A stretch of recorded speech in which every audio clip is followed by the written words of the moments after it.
2,000 years ago, somewhere in the dense woods of northern Germany, the mighty military machine of the Roman Empire shattered against a cunning ambush. In the autumn of 9 AD, under the command of Publius Quinctilius Varus, 3 Roman legions marched heedlessly into the trap set by the Germanic chieftain Arminius. The result, one of Rome's darkest defeats, and a turning point for the empire's ambitions. This is the story of the Battle of the Teutoburg Forest, a clash of empires, wilderness and betrayal.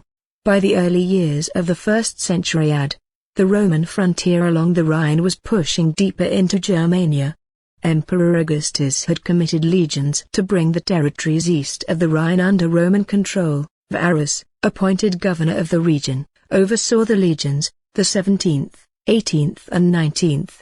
At the same time, Arminius, born among the Germanic Cherusci tribe, groomed in Roman ways and granted Roman citizenship, stood in a unique position. He understood Roman tactics, and he understood Germanic resistance. So when Arminius came to Varus with word of a supposed uprising of the Bructri in the northwest, Varus took the bait. The Roman column set off into unfamiliar, densely wooded terrain. The Romans marched in long, stretched-out formation. Their path led them along narrow forest tracks, muddy, boggy, with woods pressing in on either side. That is exactly where Arminius and his confederated Germanic tribes struck. Day after day, the Romans were harried. Germanic warriors attacked from the hills, launched javelins, arrows, then closed in for close combat. The terrain prevented Rome's classical formations, prevented shields raised in full, and made coordination impossible. Archaeologists believe that part of the fight took place at a narrow bottleneck near present-day Calcries. There, a turf wall and swampy ground slowed the Romans, making them easy pickings for the ambushers. According to ancient sources, more than 16,000 to 20,000 Roman soldiers were killed in the disaster.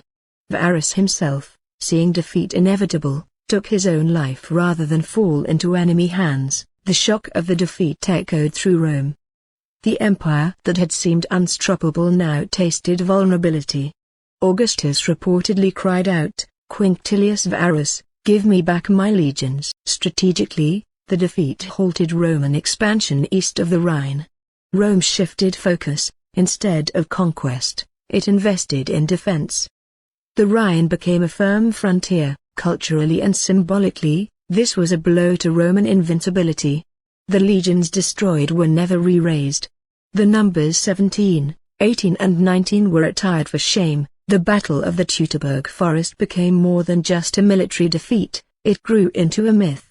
It reminded empires everywhere that terrain, cunning and local resistance can overturn even the most powerful armies. For modern viewers, it resonates as a story of hubris, of overreach and of how civilization meets wilderness. Rome's dagger of ambition met the forest's hidden snare, and in those German woods, a local chieftain turned Roman ally into archenemy. Arminius etched his name into history by using Roman weapons against Rome itself.